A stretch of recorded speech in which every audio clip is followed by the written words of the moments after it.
Meus amigos, essa série só melhora, cara. É impressionante o nível de qualidade da segunda temporada de Gen V. E aqui a gente tem o ápice, talvez, da temporada. Esse plot no final, essa reviravolta, foi um negócio de maluco, velho. E eu já vinha comentando com vocês sobre essa possibilidade, tá? Mas a gente vai destrinchar aqui no vídeo de hoje. Iremos comentar, obviamente, sobre os planos do Thomas Goldolkin, a relação dele com o Homelander, porque isso vai ter impacto em The Boys, o que vai acontecer com a Marie e, é claro, preparar o terreno pro último episódio, né? E tem um detalhezinho nesse episódio que vai reverberar também no último e em The Boys que poucas pessoas perceberam, mas a gente vai comentar sobre tudo isso, né? Análise do 7º episódio no vídeo de hoje, cara. Simbora que tá chegando no fim, o que é uma tristeza, né? Porque eu queria mais.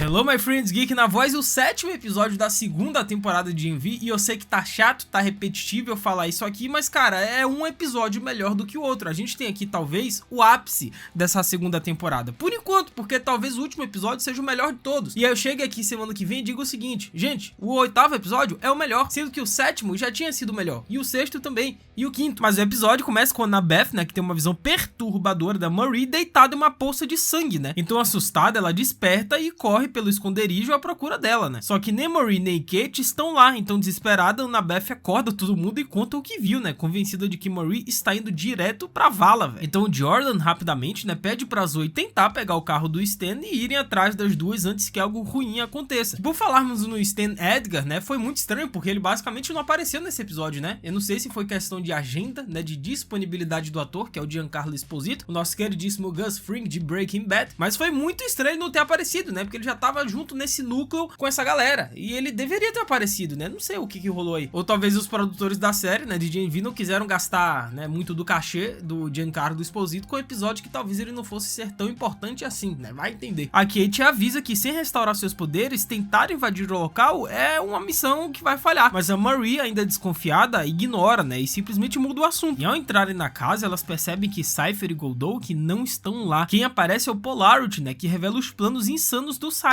que é eliminar todos os supers que ele considera fracos. O Polarity explica também que seus poderes o protegem do controle mental do Cypher, né, pelo menos até certo ponto. Em paralelo, a gente vê Cypher e Goldolkin no porão da universidade. E cara, eu contar isso aqui agora e rever essas cenas, já sabendo do plot final, é um negócio de louco, né, velho? Como é que pode isso, cara? Eles amarraram muito bem essa trama do 7º episódio. E isso vai culminar não só no último, que vai ser o 8º, como também na última temporada de The Boys. Talvez o Thomas Goldolkin, eu vou chegar nessa parte das teorias, ele seja o grande vilão de The Boys. Talvez não seja nem o Homelander. Então, irritado, né, ele se prepara pra poder acabar com o Goldolkin, achando que o plano falhou, até que as câmeras mostram Marie, Kate e Polarity juntos em sua casa. E de volta a casa, Marie compartilha sua teoria, né? Ela acha que o Cypher está mantendo o Goldolkin como refém e libertá-lo pode ser a chave para poder derrotá-lo. Só que Polarity alerta que Goldolkin pode ser ainda mais perigoso, talvez até mais do que o Cypher ou o próprio Homelander. E libertá-lo pode piorar tudo, né? Ele acredita que o trio deve enfrentar o Cypher sozinhos, velho. E eu já vinha comentando essa possibilidade pra vocês em outros vídeos, cara. Se eu não me engano, no vídeo de review do 6º episódio que eu trouxe aqui pro canal, eu já disse pra vocês, gente, cuidado, porque talvez esteja alguém manipulando o próprio Cypher. Talvez o Cypher não seja a pessoa que a gente imagina que é. Tem outra marionete ali por trás. E dito e feito, né? Mas daqui a pouco a gente chega nessa parte aí. Então Marie e Kate, né, se lembram que sem imunidade ao controle mental, podem ser facilmente manipuladas, né? E mesmo o Polarity, por mais resistente que ele seja, pode não aguentar por muito tempo, né? Então ele tenta provar o contrário, mas acaba sofrendo uma de suas clássicas convulsões. A Marie intervém e cura o seu cérebro, e o Polarity se mostra grato, embora ainda não saiba direito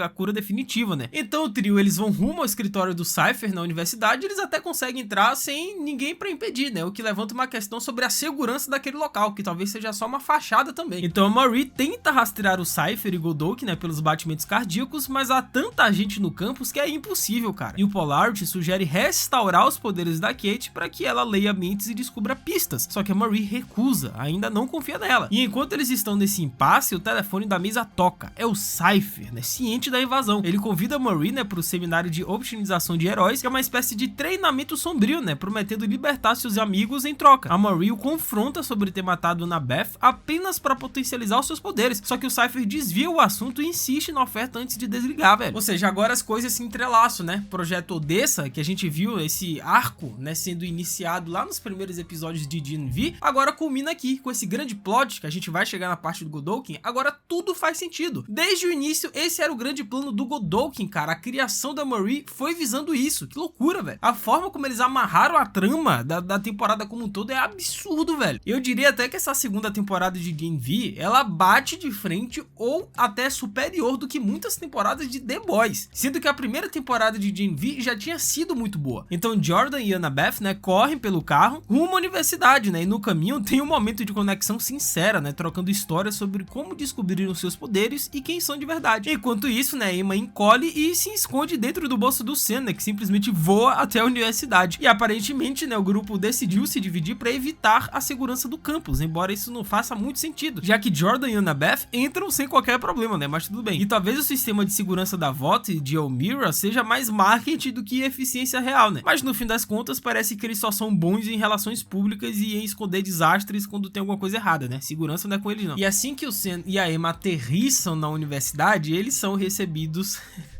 Cara, eu não acredito nisso, mas quando eu vi essa cena eu não botei fé não. Eles são recebidos pelo Rufus e o Black Hole, né? Tem até um arco também de ciúmes envolvendo o Sam, que é um personagem que tá começando a ter esses sentimentos pela primeira vez na vida, porque até então ele foi manipulado durante muitos e muitos anos, né, pela Kate, mas só agora que ele tá se descobrindo como ser humano. Mas cara, não tem como, a cena do Black Hole, gente, o que é que foi aquilo, cara? Cara, GNV me surpreende, simplesmente o maluco saiu do reto do outro, como é que pode um negócio desse? Saiu o Humpley, cara, ele saiu das nádegas do maluco do Black Hole, como é que pode isso, velho? Então Humpley, né, ele surge completamente traumatizado e passa a seguir Sam como um cachorrinho, né, mas Sam tem outros problemas, principalmente o fato de Emma e Greg estarem claramente se apaixonando e o grupo precisa achar Marie antes que ela se meta em encrenca. Então a Emma pede pro Greg sobrevoar o campus em busca dela, mas antes de sair, o Greg solta uma desconfiança, né? Ele acha que Sam é leal demais à VOT, e isso vindo dele só aumenta a sensação de que Greg talvez não seja tão confiável assim. Emma o tranquiliza e o manda focar na missão, né, enquanto ela e Sam, com o pobre Humphrey, vasculham a sala de cinema e os dormitórios em busca de Marie e Kate, né? E quando Annabeth chega à universidade, ela tem novamente a visão que a atormentava, mas agora entende o que a visão significa. Marie vai morrer se for ao tal seminário de otimização de heróis, né? Ela e Jordan saem correndo para poder impedi-la e ao mesmo tempo Greg vê Annabeth e avisa o resto do grupo que também corre pro local. E no fim, né, todo mundo acaba se reunindo bem diante do prédio de Marie, Kate e Pollard estão prestes a enfrentar o Cypher. E Marie já descobriu que Godolkin está preso no porão. Então Annabeth, né, implora pra Marie para que ela não vá, e aí a gente tem talvez a primeira grande revelação, o primeiro grande plot desse episódio, né? Porque se a gente retornar lá na primeira temporada de GNV, a gente descobriu, né, que a Marie, ela despertou os seus poderes entre aspas quando ela acidentalmente fez o que fez com os pais. Só que a Annabeth, naquela época, quando ela ainda era criança, ela já teve uma premonição do que iria acontecer com os pais. Só que ela era jovem demais para entender o que tinha acontecido, e ela guardou esse segredo durante todos esses anos. Ou seja, ela carrega essa culpa por muitos anos, né, projetando a responsabilidade de tudo em Marie, mas agora vê nessa nova visão uma chance de se redimir, né, de salvar ela para poder finalmente perdoar a si mesma. A Marie entende, né, se comove, mas continua decidida. Ela acredita que curar Godolkin é o único jeito de parar o Cypher e talvez até o Homelander. Então, determinada, ela usa seus poderes para incapacitar Sam, Greg, Emma e Jordan, deixando Pollard encarregado de enfrentar o Cypher enquanto ela vai até o porão. E a reta final desse episódio, meus amigos, é uma verdadeira montanha-russa de um plot atrás do outro, né? Doug. Mano, quem imagina Doug? Para quem não sabe, Doug é o nosso editor aqui do canal. E é o Cypher. Então, Pollard, Greg, Sam e Jordan tentam deter o Cypher, né, no salão do seminário, enquanto Emma, Kate e Annabeth seguem Marie até o porão, onde ela tenta curar o Godolkin. O Cypher, claro, começa a controlar mentalmente a galera, jogando eles um contra os outros, né? E no mesmo instante, Pollard libera um pulso magnético gigantesco, derrubando todo mundo, até o Cypher. E ele aproveita o momento, né, pega uma espada e vai pro golpe final. Só que antes de decapitar o Cypher, ele diz uma coisa muito interessante. Ele não é o Cypher, ele é o Doug. Ele é um cara completamente aleatório. Ele é um receptáculo pro Godolkin. Ou seja, desde o início a Marie estava certa, né? O Cypher, de fato, né, quando teve aquela luta na gaiola, ela descobriu que o Cypher não tinha composto vegetado no sangue. O que é verdade, cara. Ele é um ser humano comum, ele é o Doug, um cara completamente aleatório. Ou seja, ele era simplesmente uma marionete do grande vilão, do grande arquiteto de tudo isso que vimos nessa segunda temporada, que é o próprio Thomas Godolkin, o criador do composto V, velho. Olha como eles amarraram essa trama, gente. Enquanto isso, no porão, o verdadeiro Godolkin se levanta, né, com a pele ainda marcada pelas queimaduras e começa a delirar sobre o plano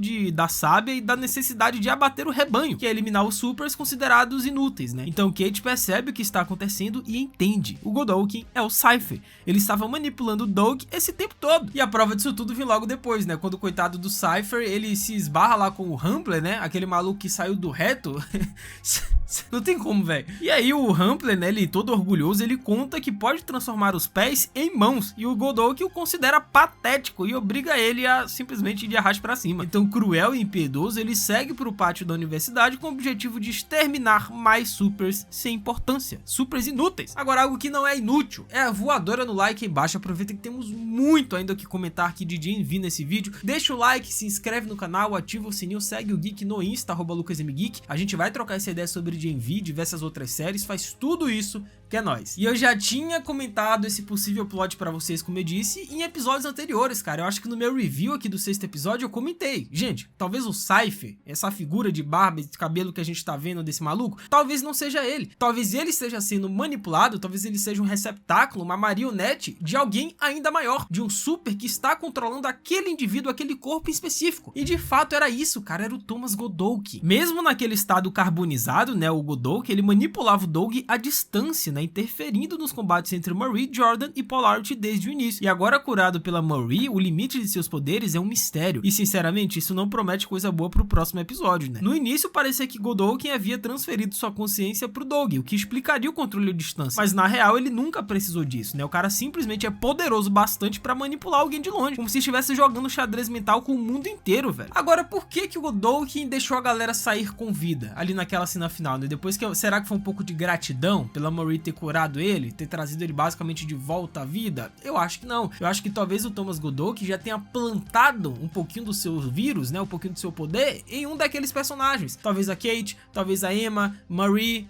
a Annabeth, não sabemos. Mas para ele ter deixado aquela galera sair com vida daquele porão, é porque ele tem outros planos para aquela turma. Então assim ele pode acompanhar cada passo do grupo e por tabela do Stan Edgar, né, enquanto executa seu plano de limpar o mundo dos supers indesejáveis. E pode até ser que a toupeira seja a própria Marie, né? E além disso, Godolkin não conhece totalmente os poderes das outras meninas, né? Então preferiu não matá-las por precaução. E é mais inteligente mantê-las vivas e potencialmente úteis do que desperdiçar tempo procurando novos aliados, né? E aí resta a grande dúvida, né?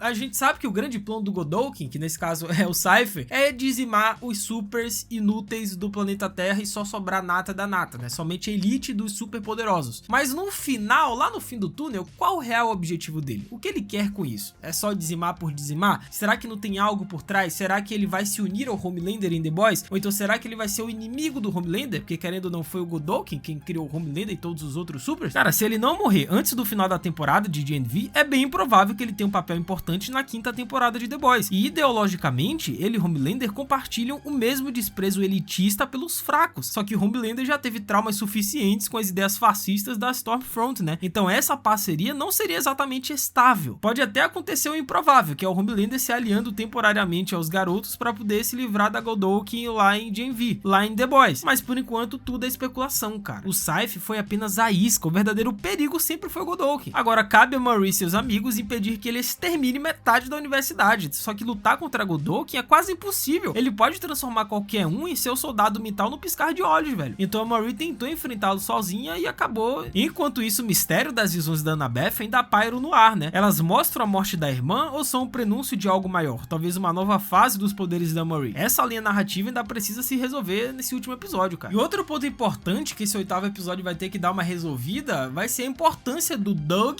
a partir de agora, né? Porque ele foi um personagem muito importante durante toda a temporada, foi talvez o grande destaque dessa 2ª temporada de GNV, juntamente com a Marie, obviamente. E eu não acho que o roteiro vai simplesmente descartar o personagem como se ele fosse só um corpo, só um receptáculo e vão jogar no lixo no último episódio. Eu acho que não, eu acho que ele vai ter um propósito nesse final do 8º episódio. E claro, resta saber até onde vão os poderes da Marie, né? Porque agora que ela atingiu o potencial que o Cypher sempre previu, será que ela pode rivalizar com o Homelander? Será que vai ter algum peso no embate final entre Butcher, os rapazes e a VOTS na próxima temporada? Cara, muita coisa depende de como o desfecho de GNV vai ser conduzido e principalmente de quantos alunos vão sobreviver à carnificina que está por vir. O que vocês acharam desse 7º episódio de GNV e quais as expectativas para o último? Comenta embaixo que que eu vou ler e responder todo mundo. É isso, até a próxima, valeu, falou e fui!